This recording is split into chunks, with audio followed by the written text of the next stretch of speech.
Story world ಅನ್ನೋ ಚಾನಲ್ಗೆ ಸ್ವಾಗತ. ಶ್ರೀಕೃಷ್ಣವರು ಬೃಂದಾವನ ಬಿಟ್ಟು ಮಥುರೆಗೆ ಹೋದಾಗ ಗೋಪಿಯರು ಬಹಳ ದುಃಖಪಟ್ಟಿದ್ದರು. ಗೋಪಿಯರ ದುಃಖವನ್ನು ನೋಡಲಾರದ ಶ್ರೀಕೃಷ್ಣವರು ಅವರಿಗಾಗಿ ಒಂದು ಸಂದೇಶವನ್ನು ಕಳಿಸುತ್ತಾರೆ. ಆ ಸಂದೇಶದಲ್ಲಿ ಏನಿದೆ ಎಂದು ಈ ಕಥೆಯಲ್ಲಿ ತಿಳಿಯೋಣ. ಬೃಂದಾವನದ ಮಹಿಳೆಯರಿಗಾಗಿ ಶ್ರೀಕೃಷ್ಣವರು ಉದ್ದನನ್ನು ಆ ಸಂದೇಶ ಇರಗಲು ಕಳಿಸುತ್ತಾರೆ. ಗೋಪಿಯರು ಉದ್ದನನ್ನು ನೋಡಿದಾಗ ಅವನ ಲಕ್ಷಣವು ಕೃಷ್ಣನ ಲಕ್ಷಣನ್ನೇ ಹೋಲುತ್ತದೆ ಎನ್ನುವುದು ಅವರು ಗಮನಿಸಿದರು. ಅವನು ಕೃಷ್ಣನ ಮಹಾಭಕ್ತ ಎಂದು ಅವರಿಗೆ ಅರ್ಥವಾಯಿತು. ಅವನ ಕೈಗಳು ಉದ್ದವಾಗಿದ್ದವು ಮತ್ತು ಅವನ ಬಾಹುಗಳು ತಾವರೆ ದಳಗಳಂತೆ ಇದ್ದವು. ಅವನು ಪೀತಾಂಬರಿಯನ್ನು ಮತ್ತು ಕಮಲದ ಮಾಲೆಯನ್ನು ಧರಿಸಿದ್ದನು. ಅವನ ಮುಖವು ಬಹು ಸುಂದರವಾಗಿತ್ತು. ಸ್ವಾರೂಪ್ಯ ಮುಕ್ತವನ್ನು ಸಾಧಿಸಿದ್ದು ಮತ್ತು ಪ್ರಭುವಿನ ದೇಹ ಲಕ್ಷಣಗಳನ್ನು ಹೊಂದಿದ್ದ ಉದ್ದನನ್ನು ಬಹುಮಟ್ಟಿಗೆ ಕೃಷ್ಣನಂತೆ ಕಂಡರು. ಕೃಷ್ಣನು ಇಲ್ಲವಿದ್ದಾಗ ಗೋಪಿಯರು ತಪ್ಪದೆ ಪ್ರತಿ ಪ್ರಾಂತ ಕಾಲ ಬೇಗನೆ ಮಾತೆ ಯಶೋದೆ ಮನೆಗೆ ಬರುತ್ತಿದ್ದರು. ನಂದ ಮಹಾರಾಜನು ಮಾತೆ ಯಶೋದೆಯು ಯಾವಾಗಲೂ ದುಃಖದಲ್ಲಿರುತ್ತಿದ್ದರು. ಅವರಿಗೆ ತಿಳಿದಿತ್ತು, ಬೃಂದಾವನದಲ್ಲಿ ಅತ್ಯಂತ ಹಿರಿಯ ವ್ಯಕ್ತಿಗಳು ಮನೆಗೆ ಹೋಗಿ ತಮ್ಮ ಗೌರವವನ್ನು ಅರ್ಪಿಸುವುದು ಅವರ ಮೊದಲನೇ ಕರ್ತವ್ಯವನ್ನಾಗಿ ಮಾಡಿಕೊಂಡಿದ್ದರು. ಕೃಷ್ಣ ಸ್ನೇಹಿತರು ನೋಡಿ ನಂದ ಮಹಾರಾಜ ಯಶೋಧರ ಕೃಷ್ಣನನ್ನು ಜ್ಞಾಪಿಸಿಕೊಳ್ಳುತ್ತಿದ್ದರು. ಇದರಿಂದ ಅವರಿಗೆ ಸಮಾಧಾನವಾಗುತ್ತಿತ್ತು. ನಂದ ಮಹಾರಾಜ ಯಶೋಧರನ್ನು ನೋಡಿ ಗೋಪಿಯರಿಗೆ ಸಂತೋಷವಾಗುತ್ತಿತ್ತು. ತನ್ನ ದೇಹ ಲಕ್ಷಣಗಳಲ್ಲಿದ್ದ ಉದ್ದನನ್ನು ಕೃಷ್ಣನಂತೆ ಎನ್ನುವುದು ಕಂಡಾಗ ಗೋಪಿಯರು ಅವನು ದೇವೋತ್ತಮ ಪರಮ ಪುರುಷನಿಗೆ ಸಂಪೂರ್ಣವಾಗಿ ಶರಣಾಗತ ಆತ್ಮವಿರಬೇಕು ಎಂದು ಯೋಚಿಸಿದರು. ಅವರು ಕೃಷ್ಣನಂತೆ ಕಾಣುವ ಈ ಹುಡುಗ ಯಾರು? ಇವನಿಗೆ ಕಮಲ ದಳಗಳಂತೆ ಅದೇ ಕಣ್ಣುಗಳು, ಅದೇ ಉನ್ನತ ನಾಸಿಕ ಮತ್ತು ಸುಂದರವಾದ ಅದೇ ಮುಗುಳ್ನಗೆ. ಎಲ್ಲ ರೀತಿಯಲ್ಲೂ ಇವನು ಶ್ಯಾಮಸುಂದರನನ್ನು ಹೋಲುತ್ತಾನೆ. ಕೃಷ್ಣನಂತೆ ಉಡುಪುಗಳನ್ನು ಧರಿಸಿದ್ದಾನೆ. ಈ ಹುಡುಗ ಎಲ್ಲಿಂದ ಬಂದ? ಇವನನ್ನು ಮದುವೆಯಾದ ಭಾಗ್ಯಶಾಲಿ ಯಾರು ಎಂದು ಯೋಚಿಸಲು ಪ್ರಾರಂಭಿಸಿದರು. ಹಾಗೆ ತಮ್ಮಲ್ಲಿ ಮಾತನಾಡಿಕೊಂಡರು. ಅವನ ವಿಷಯವನ್ನು ತಿಳಿಯಲು ಅವರು ಕಾತರರಾದರು ಮತ್ತು ಸರಳ ಮನಸ್ಸಿನ ಹಳ್ಳಿಯ ಹುಡುಗರಾಗಿದ್ದರಿಂದ ಉದ್ದದನ್ನು ಸುತ್ತುಗಟ್ಟಿದರು. ಉದ್ದವನ್ನು ಕೃಷ್ಣನಿಂದ ಸಂದೇಶವನ್ನು ತಂದಿದ್ದಾನೆ ಎಂದು ತಿಳಿದ ಗೋಪಿಯರಿಗೆ ಬಹು ಸಂತೋಷವಾಯಿತು. ಕುಳಿತುಕೊಳ್ಳಲು ಒಂದು ಏಕಾಂತ ಸ್ಥಳ ಕರೆದುಕೊಂಡು ಹೋದರು.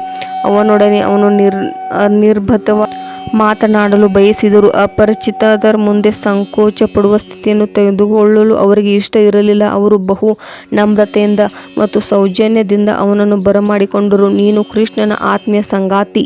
ಆದುದರಿಂದ ತನ್ನ ತಂದೆ ತಾಯಿಯರನ್ನು ಸಮಾಧಾನಪಡಿಸಲು ಅವನು ನಿನ್ನನ್ನು ಬೃಂದಾವನಕ್ಕೆ ಕಳುಹಿಸಿದ್ದಾನೆ ಎಂದು ನಮಗೆ ಗೊತ್ತು. ಬೃಂದಾವನದ ಗೋಪಿಯರೆಲ್ಲ ಕೃಷ್ಣನ ಯೋಚನೆಯಲ್ಲಿ ಮತ್ತು ಅವನ ಬಾಲಲೀಲೆಗಳಲ್ಲಿ ತನ್ಮಯರಾಗಿದ್ದಾರೆ ಎಂದು ಉದ್ದನಿಗೆ ಅರ್ಥವಾಯಿತು. ಉದ್ದನೊಡನೆ ಕೃಷ್ಣನ ವಿಷಯವನ್ನು ಕುರಿತು ಮಾತನಾಡುವಾಗ ಅವರು ತಮ್ಮ ಮನೆ ಕೆಲಸವನ್ನು ಮರೆತು ಕೃಷ್ಣನ ಅವರ ಆಸಕ್ತಿಯು ಬೆಳೆದಂತೆ ಅವರು ತಮ್ಮನ್ನು ಮರೆತು ಬಿಟ್ಟರು. ಕೃಷ್ಣನೊಡನೆ ವೈಯಕ್ತಿಕ ಸಂಪರ್ಕ ಹೊಂದಿದ್ದರಿಂದ ಕೃಷ್ಣನ ಕುರಿತು ಯೋಚನೆಗಳಲ್ಲಿ ಗೋಪಿಯರಲ್ಲಿ ಒಬ್ಬಳಾದ ಶ್ರೀಮತಿ ರಾಧಾರಾಣಿಯು ಎಷ್ಟು ಮೈ ಮರೆತಿದ್ದಾಳೆಂದರೆ ಅಲ್ಲಿ ಹಾರಾಡುವಂತೆ ಅವಳ ಚರಣ ಕಮಲಗಳನ್ನು ಮುಟ್ಟಲು ಪ್ರಯತ್ನಿಸುತ್ತಿದ್ದ ದುಂಬಿಯೊಡನೆ ಮಾತನಾಡಲು ಪ್ರಾರಂಭಿಸಿದಳು. ದುಂಬಿಯನ್ನು ಕೃಷ್ಣನ ದೂತನೆಂದು ಭಾವಿಸಿ ಇನ್ನೊಬ್ಬ ಗೋಪಿಯು ಕೃಷ್ಣನ ದೂತ ಉದ್ದನೊಂದಿಗೆ ಮಾತನಾಡುತ್ತಿದ್ದಾಗ ರಾಧಾರಾಣಿಯು ದುಂಬಿಯೊಂದಿಗೆ ಹೇಗೆ ಮಾತನಾಡಲು ಪ್ರಾರಂಭಿಸಿದಳು. ದುಂಬಿಯೇ, ಹೂಗಳ ಮಕರಂದವನ್ನು ಕುಡಿಯುವುದು ನಿನ್ನ ಅಭ್ಯಾಸ. ಕೃಷ್ಣನು ಅದೇ ಅಭ್ಯಾಸದೊಂದಿಗೆ ನೀನು ಕೃಷ್ಣನ ದೂತನಾಗಲು ಬಯಸಿದ್ದೀಯಾ? ನೀನು ನನಗೊಂದು ಸಂದೇಶವನ್ನು ತೆಗೆದುಕೊಂಡು ಬಂದಿದ್ದೀಯಾ. ನನ್ನ ಪಾದಗಳನ್ನು ಸ್ಪರ್ಶಿಸಲು ಕಾತರನಾಗಿದ್ದೀಯಾ. ಆದರೆ ಪ್ರೀತಿಯ ದುಂಬಿಯೇ, ನಾನು ನಿನ್ನನ್ನು ಎಚ್ಚರಿಸುತ್ತಿದ್ದೇನೆ, ನನ್ನನ್ನು ಮುಟ್ಟಬೇಡ. ನಂಬಿಕೆಗೆ ಅರ್ಹನಲ್ಲದ ನಿನ್ನ ಯಜಮಾನನಿಂದ ನನಗೆ ಯಾವ ಸಂದೇಶವೂ ಬೇಡ. ನೀನು ನೆಚ್ಚಲಾಗದ ಒಡೆಯನ ನೆಚ್ಚಲಾಗದ ಬಂಟ ದೂತನಾಗಿ ಬಂದ ಉದ್ದನನ್ನು ಅಪೇಕ್ಷಿಸುವುದಕ್ಕಾಗಿ ಶ್ರೀಮತಿ ರಾಧಾರಾಣಿಯು ಉದ್ದೇಶಪೂರ್ವಕ ದುಂಬಿಯೊಡನೆ ವ್ಯಂಗ್ಯವಾಗಿ ಮಾತನಾಡಿರಬಹುದು. ಪರೋಕ್ಷವಾಗಿ ಶ್ರೀಮತಿ ರಾಧಾರಾಣಿಯು ಉದ್ದವನನ್ನು ದೇಹ ಲಕ್ಷಣ ಮಾತ್ರವೇ ಕೃಷ್ಣನನ್ನು ಹೋಲುವುದಿಲ್ಲ, ಅವನು ಕೃಷ್ಣನಿಗೆ ಸಮ ಎಂದು ಕಂಡುಕೊಂಡಳು. ಉದ್ದನನ್ನು ಕೃಷ್ಣನೇ ನಂಬಿಕೆಗೆ ಅರ್ಹನಲ್ಲ ಎಂದು ಸೂಚಿಸಿದಳು. ಕೃಷ್ಣ ಮತ್ತು ಅವನ ದೂತರ ವಿಷಯದಲ್ಲಿ ತನಗೆ ಏಕೆ ಅಸಮಾಧಾನ ಎನ್ನುವುದಕ್ಕೆ ಶ್ರೀಮತಿ ರಾಧಾರಾಣಿಯು ಸ್ಪಷ್ಟವಾಗಿ ಕಾರಣಗಳನ್ನು ಕೊಡಬಯಸಿದಳು. ಅವಳು ದುಂಬಿಗೆ ಹೀಗೆ ಹೇಳಿದಳು, ನಿನ್ನ ಒಡೆಯ ಕೃಷ್ಣ ಗುಣವು ನಿನ್ನ ಗುಣವೇ. ನೀನು ಒಂದು ಹೂವಿನ ಮೇಲೆ ಕುಳಿತುಕೊಳ್ಳುತ್ತಿ, ಒಂದಿಷ್ಟು ಮಕರಂದವನ್ನು ತೆಗೆದುಕೊಂಡು ಕೂಡಲೇ ಹಾರು ಹೋಗಿ ಇನ್ನೊಂದು ಹೂವಿನ ಮೇಲೆ ಕುಳಿತು ರುಚಿಯನ್ನು ನೋಡುತ್ತಿ. ನೀನು ನಿನ್ನ ಯಜಮಾನ ಕೃಷ್ಣನಂತೆ. ಅವನು ನಮಗೆ ಅವನ ತುಟಿಗಳನ್ನು ಸವಿಯುವ ಅವಕಾಶವನ್ನು ಕೊಟ್ಟನು. ಅನಂತರ ಸಂಪೂರ್ಣವಾಗಿ ಹೊರಟು ಹೋದನು. ಸದಾ ಕಮಲ ಪುಷ್ಪಗಳ ನಡುವೆ ಇರುವ ಸಿರಿದೇವಿ ಲಕ್ಷ್ಮೀದೇವಿ ಕೃಷ್ಣನ ಸೇವೆಯಲ್ಲೇ ನಿರತಳಾಗಿರುತ್ತಾಳೆ ಎಂದು ನಮಗೆ ಗೊತ್ತು. ಆದರೆ ಕೃಷ್ಣನಲ್ಲಿ ಅವಳಿಗೆ ಇಷ್ಟೊಂದು ಮೋಹ ಎಂದು ನನಗೆ ಅರ್ಥವಾಗಿದ್ದಿಲ್ಲ. ಅವನ ನಿಜವಾದ ಸ್ವಭಾವ ತಿಳಿದಿರೋ ಅವನು ಅವನಲ್ಲಿ ಮೋಹಗೊಂಡಿದ್ದಾಳೆ.